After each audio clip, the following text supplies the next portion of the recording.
All right, it looks like we're okay to get started here.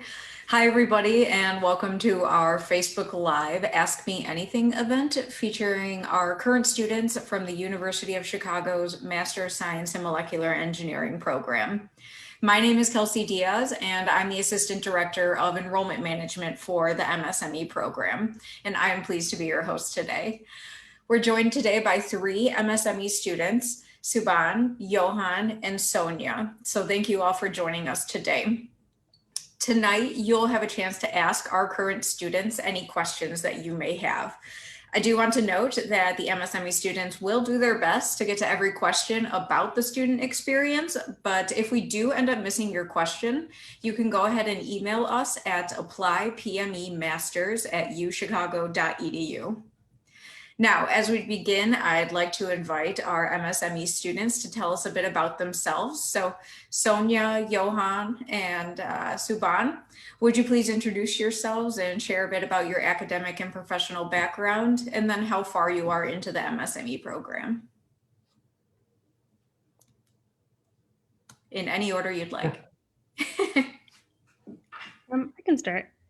I graduated recently from Georgetown University with a degree in Science, Technology, and International Affairs, and now I'm doing this MSME program with the concentration in Polymer Science and Engineering. What were the other introductory questions you asked? No, that's perfectly fine. Just a little bit about your academic and professional background and how far you are into the program. Yes, first quarter or second quarter. Awesome. Hi, my name is Subhan. I graduated back in 2018 with a degree in biochemical engineering from the University of Georgia. I worked in finance for just under 2 years before coming here, and I'm here doing the polymer concentration and expected to graduate in June. Hello, my name is Johan. I graduated from Georgia Institute of Technology with an electrical engineering degree. Currently, I'm in the same program as these two in the molecular engineering program, specializing in the polymer science and engineering. And yes, thank you. Thank you all. So we can go ahead and get started with the audience questions. We already have a couple here coming right up. The first and foremost question, what made you decide on this program, and did you have any other options that you considered? I can start with that. So I did have a couple of other options with the engineering schools, but I decided to choose this program mainly because it was a interdisciplinary like a major. It's not only solely focused on polymer science, you have other courses that you could take. For example, right now I'm taking nanomedicine that involves nanotechnology in the medicine world. That includes the vaccines, such as the current issue topic, the COVID vaccine, and just many different topics that you would find interesting in the real world. So for me, I had electrical engineering background. I worked in industries such as Tesla and also in Medtronics. I think the polymer science major or this molecular engineering major prepares for me for many different industries, not just in electrical cars, but also in the medical field or even in any other fields that you might find materials or polymers needed. So I recommend always try being open to other new topics. Thank you. I was really only considering this engineering program. I came from a very non-STEM background, or at least my major, like nominally, is not a STEM major. So over college, I realized that that is what I wanted to pursue after undergraduate. So I took a bunch of extra classes and found this program, which I thought was a good sort of bridge from the introductory level courses that I had taken in undergrad into the engineering world, because it covered a lot of very like common engineering topics. So I was considering going into biotechnology in order to expand my technical skills instead, but I found that this program really just covered such a wide range of topics and allowed me such flexibility. So decided to just stick with this one. as far as me, I did have a couple of other options from Cornell and Georgia Tech, but I chose this program because it felt a lot less rigid than the other programs I was looking at. With this program, you have opportunities to take classes on business and finance and whatever sort of electives you enjoy.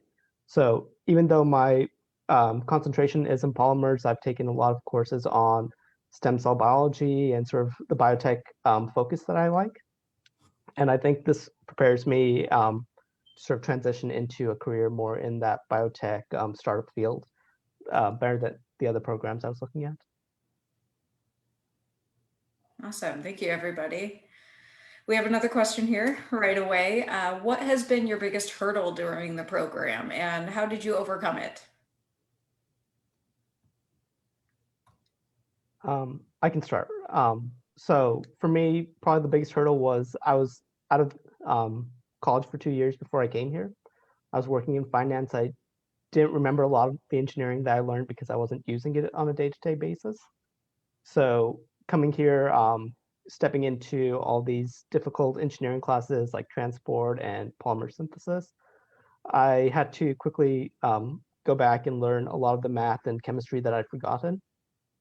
And that was mostly just studying by myself and also working with the TAs and professors to sort of figure out what I needed to focus my review on. And with that, I was able to be successful my first quarter in. I'd say, I guess there are two big hurdles that I've jumped over, I think. Number one is also just not having a background in engineering. So trying to jump into a lot of advanced level courses without that necessary background.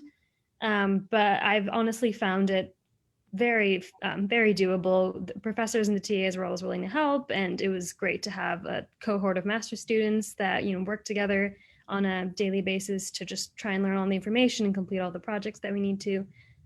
So it's definitely been manageable with all the resources, and that kind of connects to my second hurdle, which is just remote learning in general and starting a new program remotely. But again, it's definitely tough, but it's really great when you're able to form a cohort of other students in the program and just work together. So it's definitely been manageable. For me, I guess the challenge was being an electrical engineering undergraduate major. It was hard because it was a transition into a lot of chemistry.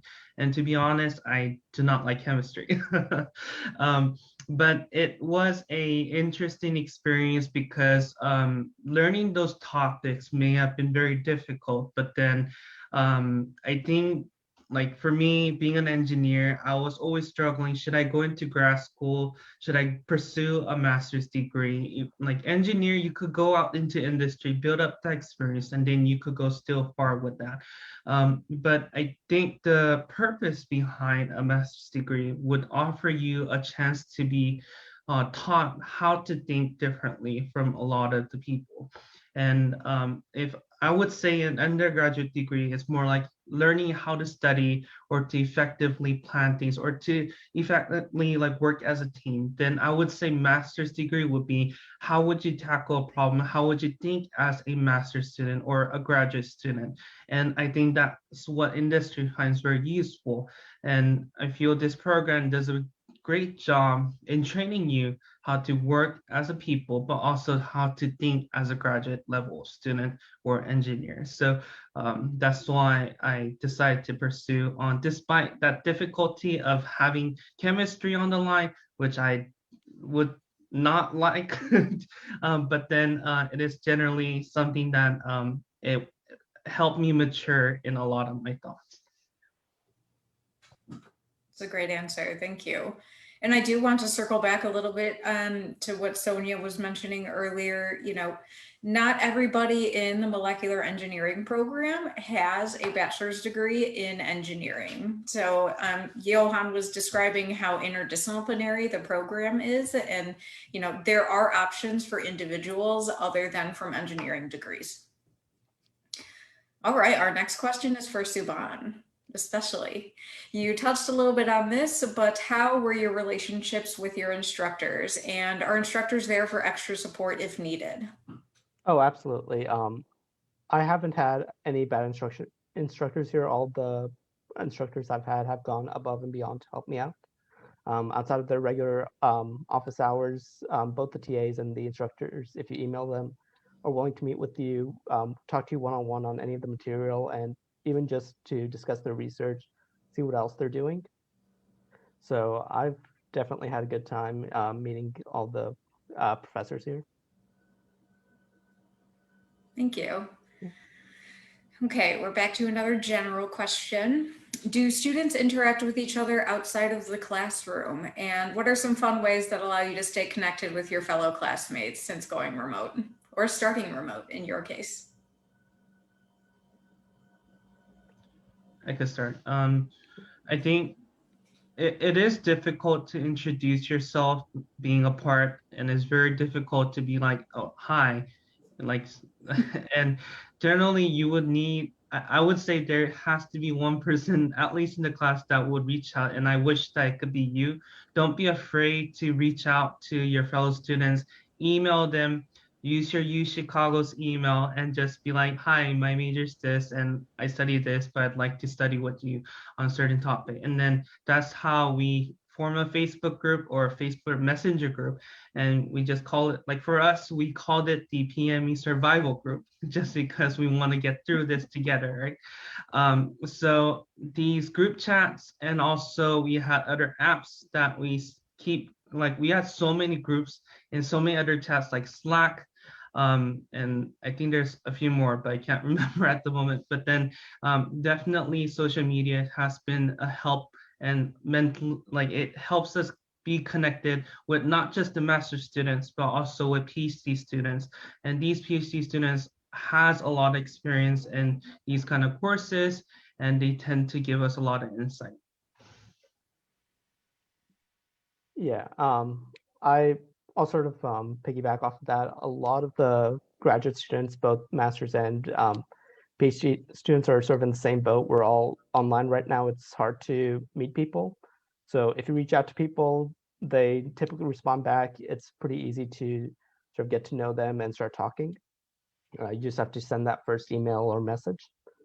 Beyond that, there's also a lot of other programs through UChicago Grad and some of the other student organizations on campus. So not only are you meeting people through PME, but you're meeting people through different schools here at UChicago. Personally, I have friends who are doing anthropology, or they're in the law school or medical school as well.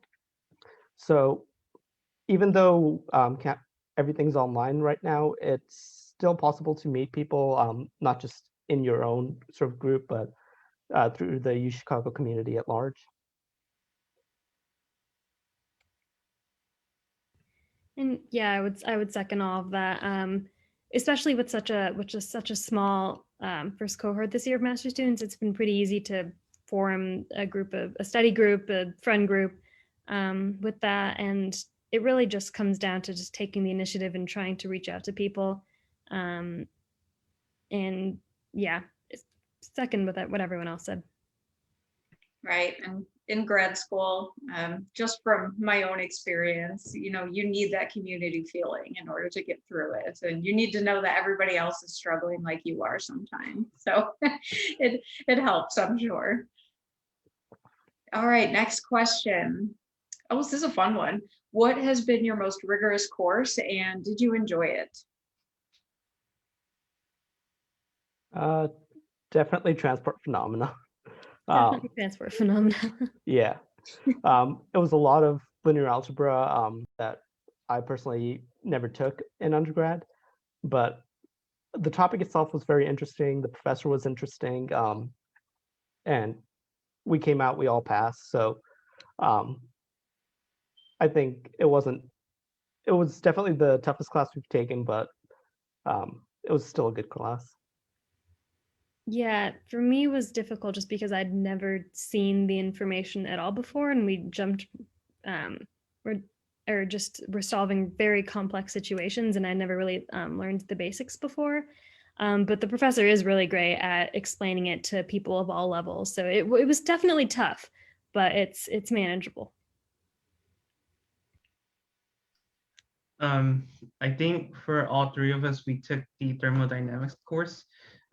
It was a difficult class mainly because you have to think out of the box, not just rely on one textbook or just the lecture. But I think it was interesting because we were interacting with the professors and the associate professor on certain topics. And if we had good reasons for a reasonable doubt in certain methods of solving certain problems, they were open to accept those views and also to give us credits, which you would want to get partial credits on some of the assignments.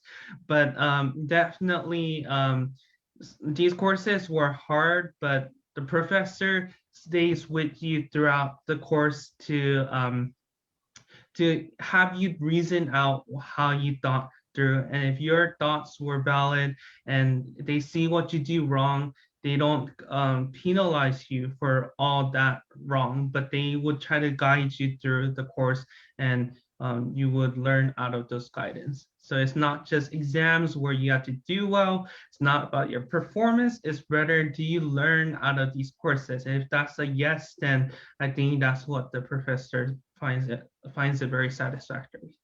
So. Thank you. Any suggestions for incoming students about what to do to prepare for job hunting and learning new class materials? We can tackle the new learning class materials first. Actually, a pretty specific advice I could give for that is if you are thinking of joining the polymer science and engineering track, look over organic chemistry. Just take some time, get some introductory level books, and just make sure you understand the basics of like resonance pushing or resonance, arrow pushing, just because if you understand that going into that track, your life will be a lot easier when it comes to learning the new materials. And then because I have taken a few courses in the other track, if you're choosing the computational materials modeling track, just make sure you have a good handle on programming with Python. I think would be a good thing to make sure you have coming in to into those courses, because then you don't have to spend some time brushing up on that at the beginning. Regarding with courses, I think definitely time management would be the essential key of the success for all the classes. But I mean, to be honest, not many of us were able to stay all on top of our schedules, but then definitely one things that you realize is that keeping like an organized agenda, and also just having that constant participation with your professors. So even if you didn't start, look online. There are courses with professors named who would be teaching these courses. Ask them like, oh, what are some of the topics and what are some of the books? Then you could always get the books online and kind of pre-read on certain topics. And the PC students, they will always advise us to go beyond not just their textbooks, but also just go to YouTube or just lectures, and they would give you some guidance throughout some of the courses. So, yeah. Yeah, I sort of agree with what Sonia and Johan have said. Before coming in here, I would definitely wish that I'd gone over OChem and linear algebra again. Khan Academy is a great resource for that if you're looking to study over the summer or anything like that. And then once you're in here, especially that first quarter, it's strenuous. There's a lot of deadlines. So it's easy to get burned out on some of the homework that we have. So time management's good, and it's important to take breaks too. Every now and then we had one weekend where miraculously we had no work due the following Monday. So that was always a good time for me to sort of just go out into the city or go by the lake and give myself an hour or two to just sort of relax, enjoy myself, and realize that there's more than just the four walls of my apartment. I think all of us could use some outside time these days, so that's understandable. What is one aspect of the program you would like to see improve, if anything? For me, I was speaking with our advisory professors, and one thing is that they designed this program to end within 1 year. So they have classes planned out to be like 4-3-4. For me, I purposely extended out the courses into the next quarter of the next year, at the next academic year. And I think like the program, I mean, to a lot of people, I think it could be a little bit rushed, or maybe they should add more prerequisite courses like how we were emphasizing on the old chemistry. Maybe they should have a class before the old chem, before teaching the polymer science courses, but then that would be a little bit more helpful for the students, but definitely the professor are looking into it. They say that they will see if they could provide more introductory courses so that they could better transition into polymer science, but it's not a complete, like a decided terms that they would do that. But then if that happened, then I think a lot of the students will finish in 2 years, which is the normal master's degree term. But yeah, extending that time wouldn't be too bad. Okay, and I do want to note as well, the course requirements for autumn of 2021 is actually being reduced to 10 courses. Your advisors are listening to you and they know how crowded you are with your classes. So, for sake of incoming students, it's a 10 course curriculum now instead of 11. Very lucky. Yeah, I definitely see the benefit in that, and also appreciate being able to do it in a year. I would say one thing that could be improved for me, but I also think that this won't be as much of a problem in future classes, but just connecting to the PhD students a bit better, because in a lot of ways the master's program follows the track of the first year PhD students. And it was just a bit hard to connect with them the way in the same way that I've been able to connect with the other master students this quarter, or these past couple quarters, just to make friends and find study partners and join study groups. So I think some sort of bridge between those is probably what I would add to the program. It's a good suggestion. Yeah. Personally, I think I sort of agree with Johan. The 1 year feels maybe a bit rushed. I personally wouldn't mind if maybe they added on another year, but they split it down so that there was a lot more focus on sort of practical experience working in a lab and sort of getting more hands-on experience rather than just sort of a classroom setting.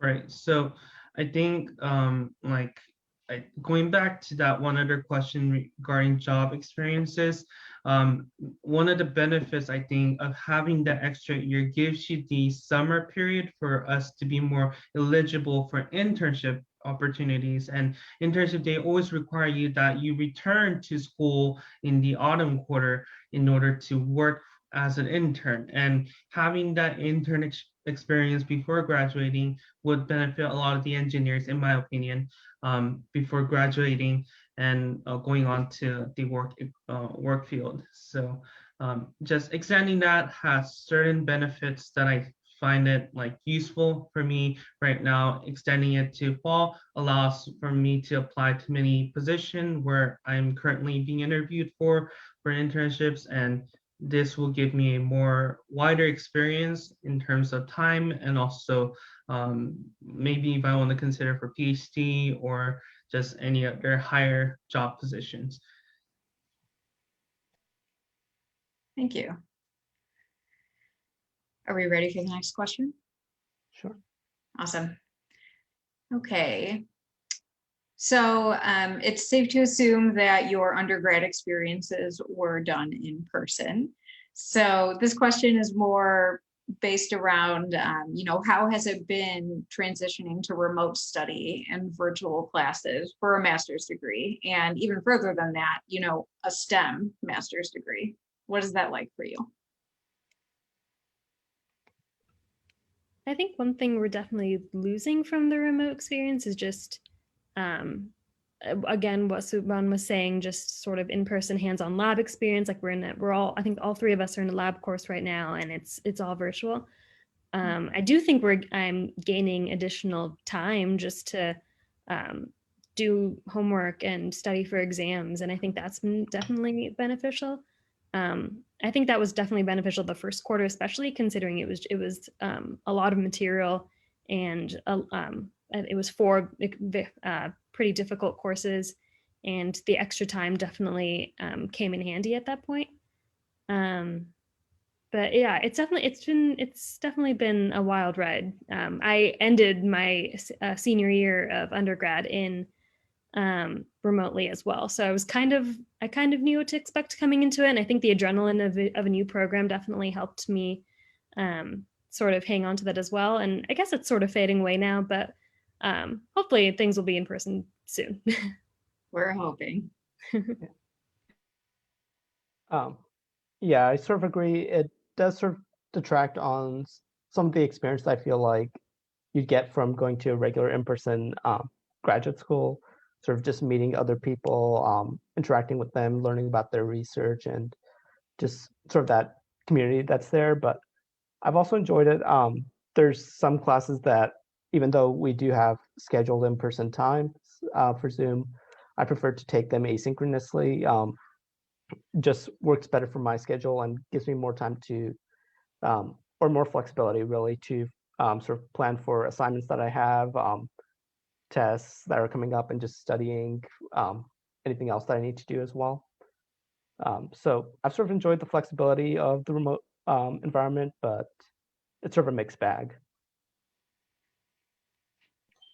For me, it's definitely, or for us, we were given the opportunity to take the classes hybrid the first quarter. So it wasn't completely remote, but we had the chance to go to class to take the course in person. But it's obviously the difference between that human interaction that happens, and the transition for me wasn't too bad, because after graduating in the winter 2019, I moved on to working for a company, Medtronic, for a few months. And then that's when the transition from remote working and in-person working happened. And for me, that transition kind of helped me to be used to this remote like conversation interaction.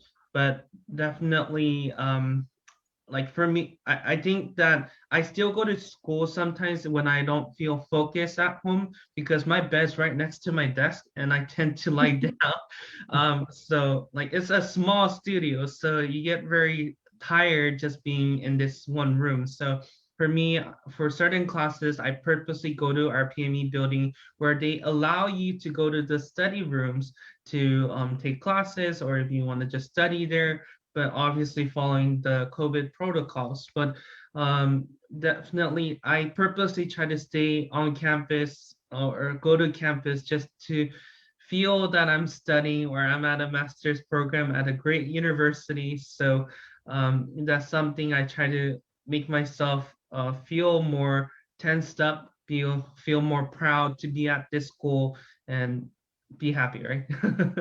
Thank you. Thank you. Oh, we have another fun one here. What is your dream job, and how do you think this degree will help your career?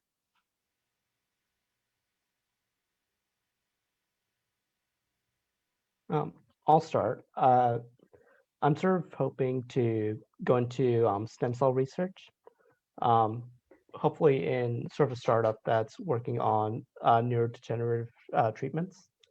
So I feel like this program does a good job of sort of allowing you to sort of explore different areas of polymer science and material science, and use that as sort of a jumping board to get into that position. Because here I'm taking courses on polymers, I'm taking courses on stem cell biology, I'm taking courses on sort of startup finances and stuff like that.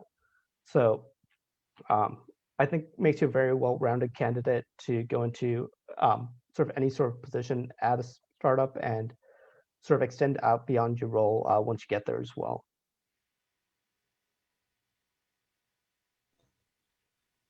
Do you want to go, Sonia?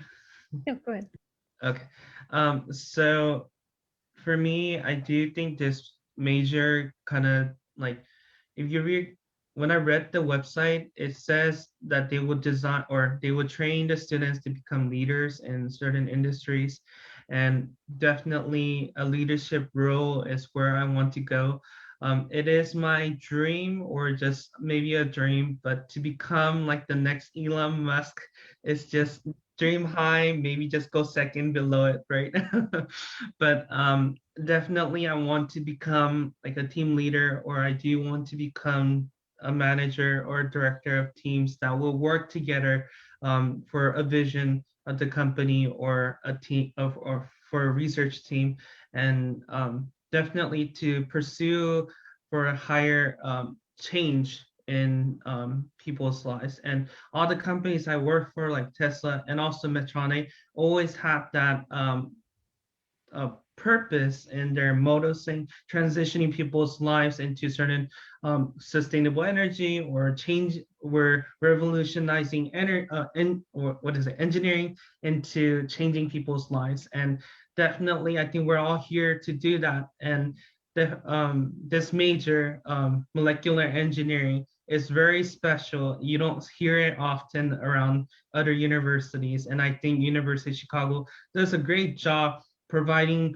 what a leader would study and also would like to focus on, because you get touch of every little business, chemistry, math, and just any other STEM fields. And then like you could balance all these majors together, and having a team with different majors, you would know how to lead these people, know what they are, their strengths or their weaknesses, to produce the product that the society might want. So definitely my dream has become one step closer to that next Elon Musk, but hopefully I'll be there.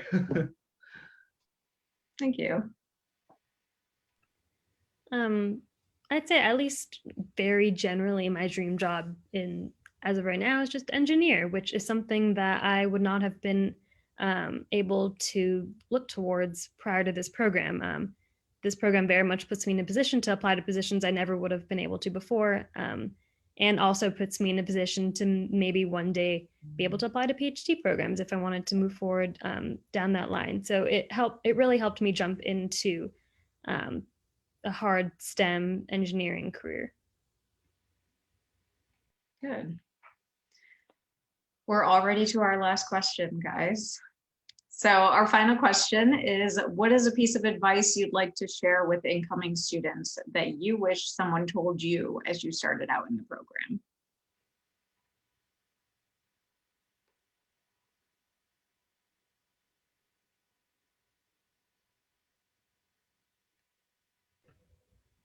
Definitely the specific sort of class material preparation that I had mentioned earlier. I remember thinking that maybe I could like go over some things to try and be better prepared for my classes, but I wasn't exactly sure where to start.